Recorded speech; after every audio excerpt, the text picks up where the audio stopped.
Hey everyone, we're back with Ady Myers. Hello. Nice to have you back. Thank you for having me again. Well, we couldn't not really, could we? Look at all the creations you've been making in these DOOA mist wall systems, and we thought, what a better person to have. They're really good fun. Yeah, you seem to have a knack for them. Thanks.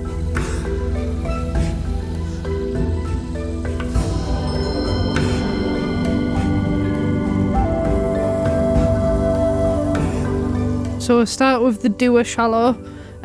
So it's 60, can't remember the exact dimensions, they've just popped up on the screen though, so you can see them there. And the DOOA mist wall. So it's like a live plant wall, isn't it? It is, yeah. They just give you the opportunity to scape inside and outside of the tank, which just gives you an extra dimension, which is really nice. What sort of drew you to these? It sounds really basic, but originally it's just because moss is really cool. You just grow moss on them and it looks nice. You do love moss, don't you? I do love moss, yeah. But yeah, you get the options to do all sorts of different things really, and it's just nice to have a little bit of emergent growth. Mm-hmm.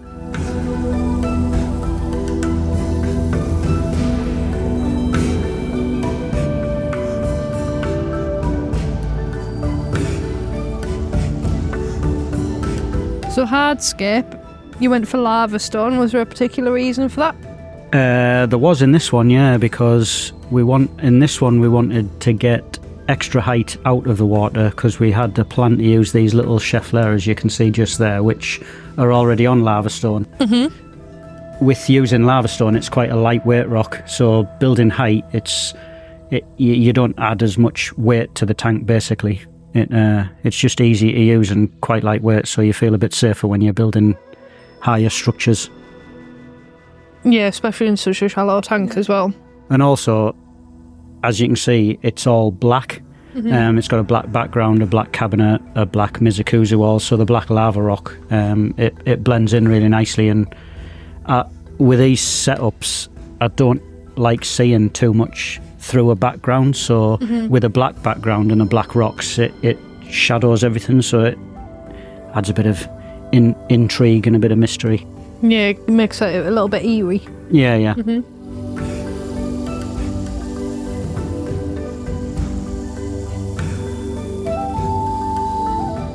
Yeah, I think it would look weird if it was just like a bright pop of red lava or something. Yeah. And you get plenty of light tones from the wood that you use in there, the slower wood. Yeah, and then obviously the plants. Yeah, and they just bring it to life again, don't they? Yeah. It's easy with these when you've obviously got a dark background, you can brighten the whole scape up with a cosmetic sand. Yeah. Which is what we did in this one, as you'll see, as we move forward.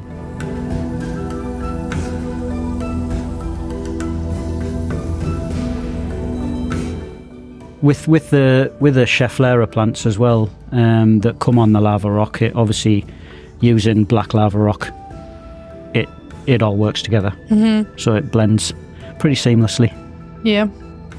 And we've seen your little drawing at the beginning there. You must have planned everything out.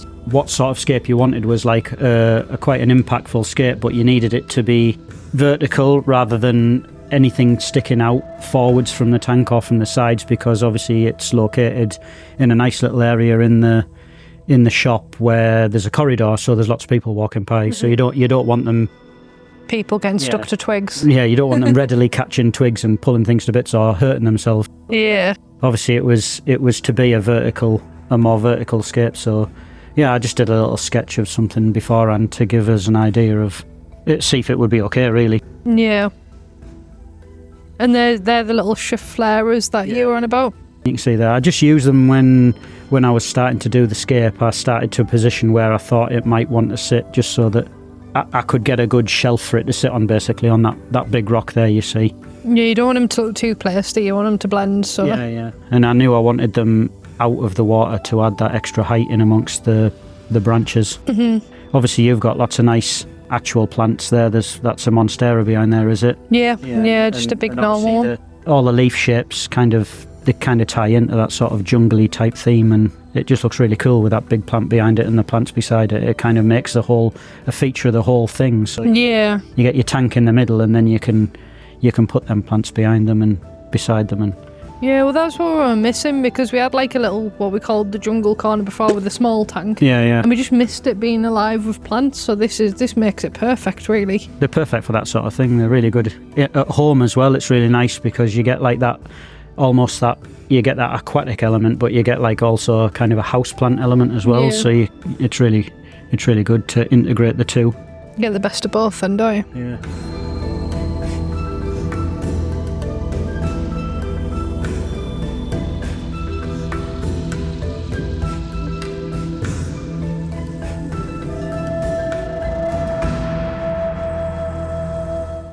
They're quite small tanks, and sometimes it's easy to think I just have to put small things in a small tank so not to take up too much room, but sometimes it's better to use big and bold hardscape, because it's easier when you use big hardscape to blend the inside of the tank to the outside wall.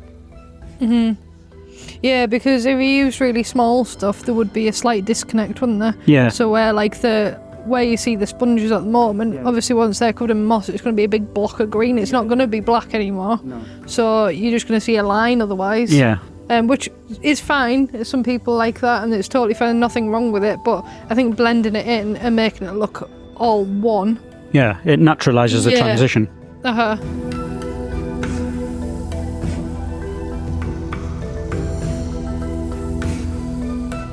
I think that's where I've always gone wrong with these. I always think of them as two separate things, and there's like a disconnect, which is why when I saw how good yours were, I just thought, you know what, I'm not even going to try it.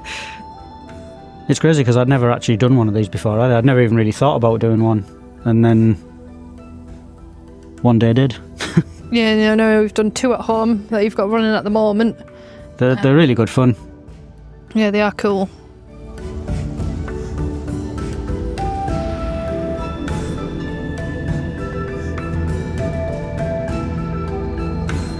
I think this is a good way of showing people not to be scared to use big hardscape in small spaces, because that, just looking at that piece of wood, you'd think I'd never use that in that tank. Yeah. But you can, like... Especially with Talawa wood like this, because it's really, like, you get really long, thin pieces, and it's really straight, which is ideal for creating vertical height like this. So you get a lot of impact from a relatively small footprint. Yeah. When you're going for height, obviously you can get really, really big pieces, but they don't take up a lot of room, actually floor space in your tank. Yeah. So, like you were saying, with it being spindly as well, it doesn't look too obtrusive still, even though it's massive. You see through it all. Yeah. There would be no relief from it. There'd be no breakup. But when you get pieces like this that are really, really narrow, you can see through them all, like you say, and then you can put plants in amongst them, and you get a lot of detail without a lot of effort. Almost, it's quite an easy wood to use. Yeah. You can get a lot of detail from it. Like some instant impact kind of thing. Yeah.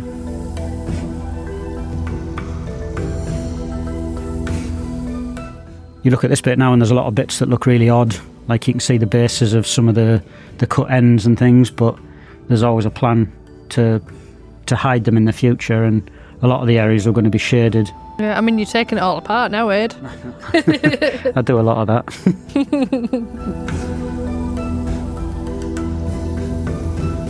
So this is interesting for people to see, the preparation of the mist wall, which is those little sort of black sponges. They're like little, well, they're not sponges, are they? They're like a sort of, what are they made from? I really don't know. It's not even it's not like a foam. It's like a hard foam almost. It's I don't know what the actual material is, but obviously here I've taken them out now because I was going to add a lot of detail wood in front of them, so adding them in afterwards wouldn't have worked. I needed to do the moss wall before I started gluing all the wood to the rocks and building the hardscape, because it was going to be impossible to get in there behind once it had grown. And yeah, there's no way you'd get in there once you put all that wood in. There's not really any need to ever have to take them out either, because your moss just can grow, and you can trim your moss from the front around any wood that it attaches to as it grows anyway, so...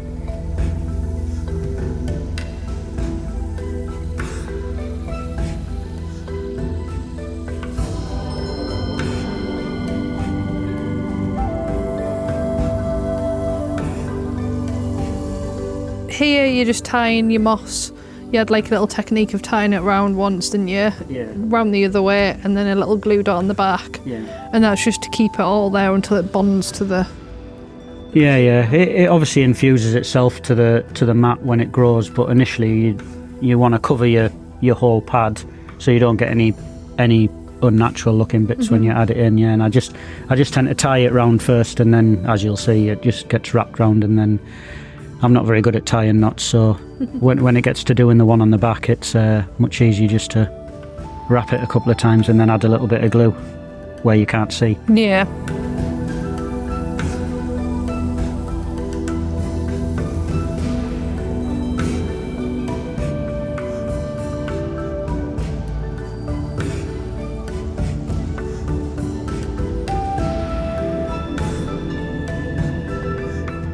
Yeah, and this is the bit on the back where I'm not very good at tying knots, so I just tend to thread it through a couple of times and then glue it. It's probably a bit better to glue it anyways, because if you haven't got your knot quite tight enough, it's all just going to fall apart, isn't it? So you can keep the tension on it here this way. Yeah, exactly. Use my tweezers there because it's much easier than trying to use your fingers. Yeah, so that's basically just secure it in place. Yeah. Doesn't look the tidiest, but it doesn't need to because you never see it. Tiny little bit of glue, squirt of water.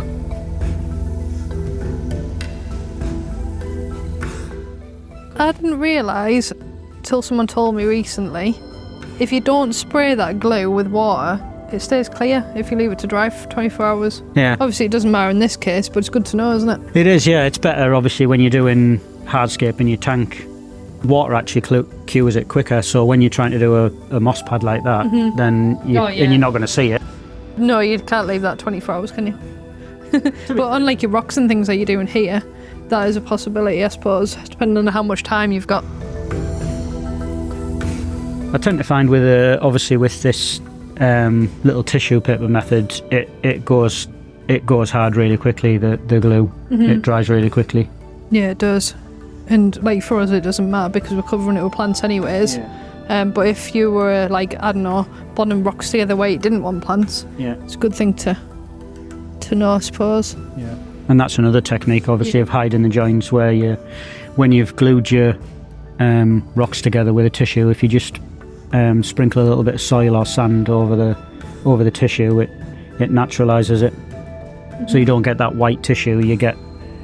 Some people use sawdust if they're gluing wood together, if they just saw a bit of wood up and use the sawdust. Some people use sand, some people use soil. It just depends what colour you want or what look you need. Yeah, whatever's going to blend in the most for you. Yeah. Like you say, in this one we're going to put a lot of plants around any of the transitions anyway, and the joins.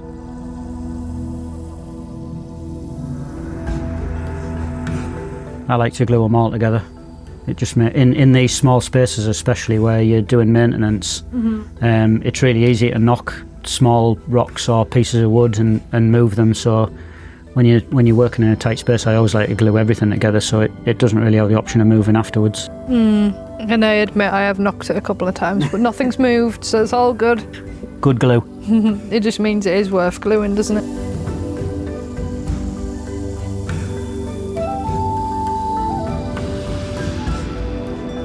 This is what takes me the longest to do. It is, I've noticed that. Yeah, that's Scape. I get an idea quite quickly, and once I've got an idea, I know what I'm doing. Like, it's quite straightforward putting the rocks together how you like them, but then doing all the gluing afterwards is the thing that takes me ages. Yeah, because you got your hardscape together quite quickly, really. Yeah.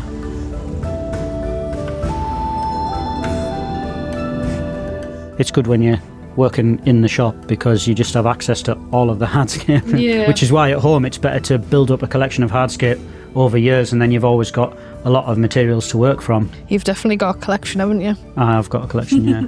Oh yeah.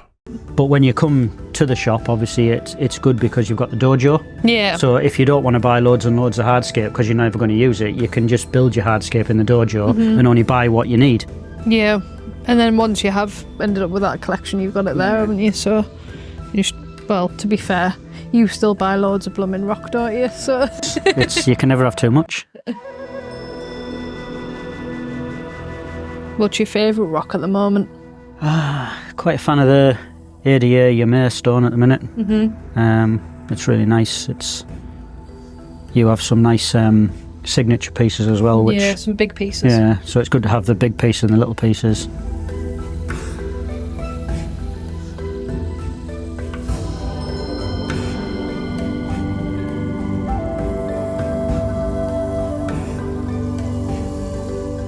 Just while you're finishing off a little bit of glue and your hardscape there, just when Ady was prepping those little pads earlier, they go back into where they were on that back wall between those prongs, and the water trickles down that back wall, so that keeps all the moisture, just so the moss doesn't dry out. And then we've got the mister in the back as well, haven't we? Yeah, which just keeps the humidity high around some of the plants that we're using, that people often use in their aquariums, like. Yeah.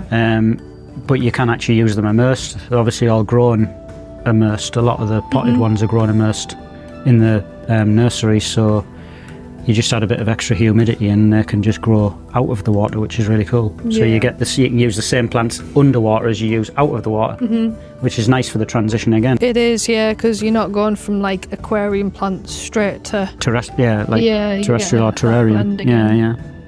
And they were all aquarium mosses that we use on those pads as well. Yeah.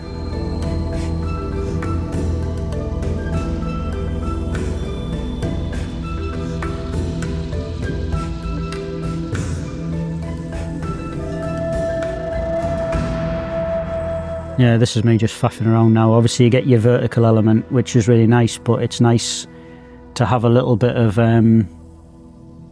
we call it tension in aquascaping, don't we? Where you get like some opposing directional pieces, and it just draws the eye differently inside the scape, which is nice, because you can get blind just looking at the obvious vertical bits, but if you get like a little bit that goes horizontally almost, then it makes you look along that line as well, so it draws you differently around the scape. And in nature as well, like even if you were looking at some vertical trees that had inspired you, there's bound to be odd bits that break off or fall or anything, and they're not all going to be vertical all the time, are they? Definitely in a forest you always have bits that trees that'll fall or branches that have fallen, you always get that.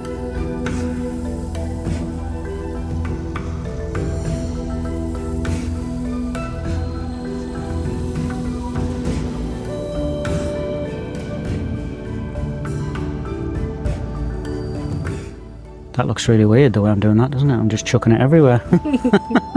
Didn't look very precise. It's like trying to salt and pepper your chicken, isn't it?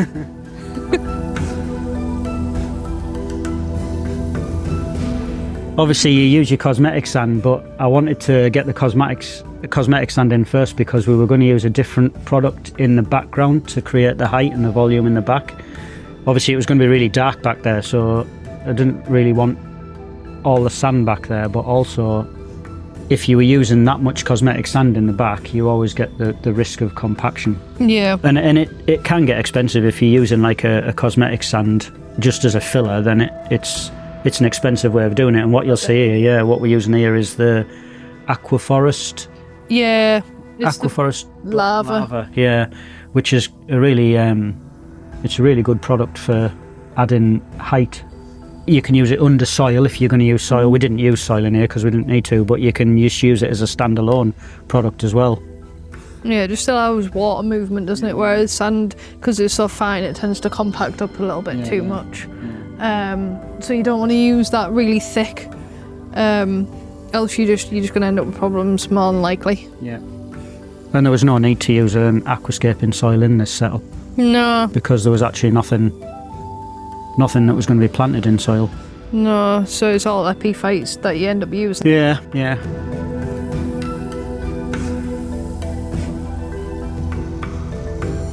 And even obviously them Scheffleras, obviously you can buy them as a houseplant and they are grown in soil, but you can also grow them like they are here. Like on a rock, just like an Anubias, isn't it? As long as you use a water supply all the time, you can feed them through the water.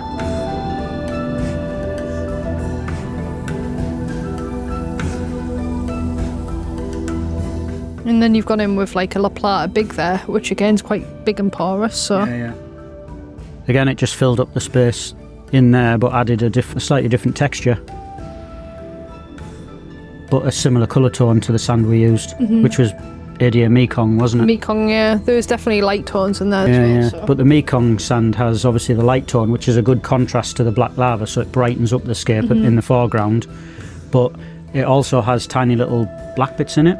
Yeah, like little darker flecks. Yeah, which pick up obviously the tones from the lava. So although it's a strong contrasting sand, it blends quite nicely because it has the little black bits in it. Yeah, especially when you see it up close and you notice like the little bits. Yeah. I actually think it's quite a good sand if you've got like soil in there as well.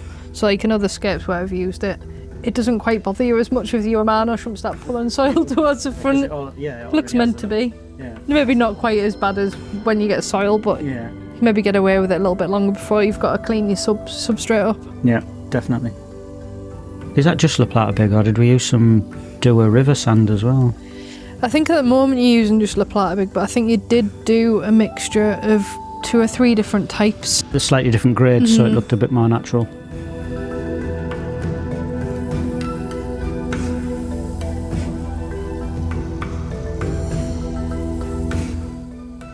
Here we go, so you're onto your planting. This is all your little moss pads going back in. Yeah. We just put these in here before I finalised all the other smaller detailing branches, just because you can get access in here. It's got the main structures, the main big pieces of vertical wood are in, but there was a lot of stuff that goes in the middle. Yeah. We put these pads in before we glued all them in. Yeah, I guess it doesn't matter. They don't need to be removable, do they? Because, like you say, it can just go in around your wood, or you can trim it in the bits you don't want to see. Yeah. It's better that it does. It almost, when your moss grows forwards onto the bits of wood, it acts like it's like a capillary action, and it draws the moisture further forward naturally on the moss. So you get the moisture where you need it, where all the plants are. You get new roots for the water to flow, basically. Instead of just dropping straight back down the moss wall, it'll come forwards as your moss grows as well. So it'll keep everything a lot damp where you need it. Yeah.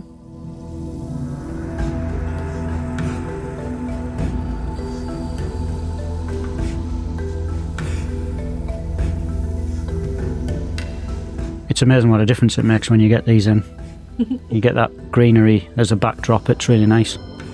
Yeah, it takes that sort of darkness away above, doesn't it? So this is what we were saying earlier, why it's nice not to have like too much of a divide, because you're not going to see any of that black, even though it started off all dark and mysterious. It kind of brightens up quite a lot, doesn't it? So you're using this Terra tape now. It's quite important. I had no clue how to build these at all when I first did it, but in my head it was just common sense to add almost like a wicking tape down towards areas that you wanted to be wetter. So if you want to use moss not just on the back wall, but if you want to use it on a piece of wood more in your scape, then you can use this DOOA Terra tape to wick moisture to that point, so you can grow moss not just on the wall but further forward. And it's the same with these chefleras here, which is what I'm doing here, is the wrapping the DOOA Terra tape round the rock that the cheflera is planted on to draw water to that rock, so the roots from that plant can feed from that water. Yeah, so they're not drying out too much. Yeah. And I found another way, which was pretty cool when you're doing these, is rather than trying to wick it up from the bottom, you can actually wick it from the weir at the top of these Dooa Mizukusa walls. You just basically, what I'm doing there is I'm hair clipping. You've been selling Sarah's hair clips? Yeah, no, they're mine. I was just clipping them on into the water weir there. When the water weir fills up, it just naturally draws water down. Yeah, that's a clever idea as well, because it's just little things like that you don't think of until you've done them once, and then... But what it does is it makes looking after them afterwards absolutely a simple process. You don't really have to mist anything, because it is just drawing the water naturally all the time to where you need the water to. Yeah, and if you didn't have that there, you'd be misting God knows how many times a day, like 5, 6. Yeah, to try and keep the things moist where you need them to have that moisture. You would have to mist them an awful lot. And I always find it better that they have like a constant water source to the roots or to the moss, because they just definitely do grow better when you've got... It's almost like a really slow flowing water. Yeah.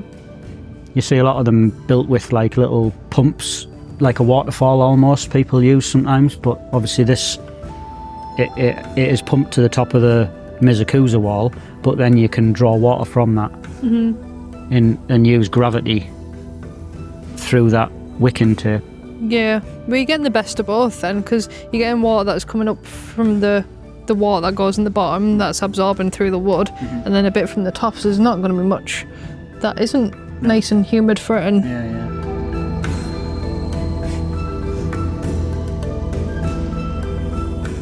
you did this with some boosters as well, if I remember rightly. Yeah. Which again, in nature, they come from like really just humid, shallow areas. Yeah. Out of water all the time. And we haven't really we've done the odd like little spritz on the morning just to help, but if we missed a day or two, it actually wouldn't really matter. No. I think I've missed a day or two, to be honest with you. No, my ones at home don't get any additional misting, manual misting now. They're just totally self-sufficient. Yeah. With obviously using the DOOA Terra tape to wick the water wherever it needs to be, you don't ever need it. And obviously when you get the mist flow, the mist generator, that just adds an extra little bit of humidity as well. Yeah. And it looks cool as well. It does look cool. That's the main thing for me. It looks cool. You think of it from a sensible point of view. Yeah, it does just look cool. Plank glue there. Instead of the Hardscape one, it's a little bit thicker, isn't it? That one, it's like more of a gel type than a runny liquid, and it's just better for if you're gluing plants to Hardscape. Yeah, it doesn't cut the roots quite too much either, does it? No. You used quite a lot of Anubias in this one, didn't you? Yeah, well, with the tones of the Scheffleras and then the Monstera you had behind and the other plants that are surrounding it, the darker tones they work really well. And we had talked about adding some colour in, hadn't we, like reds and things, but I think it looks, I don't know, the Anubias and the darker tones, they all seem to work quite well in that little jungle corner. So now we've got a little cinematic coming up, and that's the end of the planting and hardscape and everything. It looks absolutely amazing, Ady. Thanks again for doing it for us. That's no problem, thank you for having me. It's always a pleasure. I love doing them, they're really cool. Well, they're really, really cool, the ones you've done so far. I'm sure you'll end up doing more as well. I hope I do. Cheers, and don't forget to watch the cinematic now, and thanks for watching the video all together. Cheers. Cheerio. Bye.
Bye.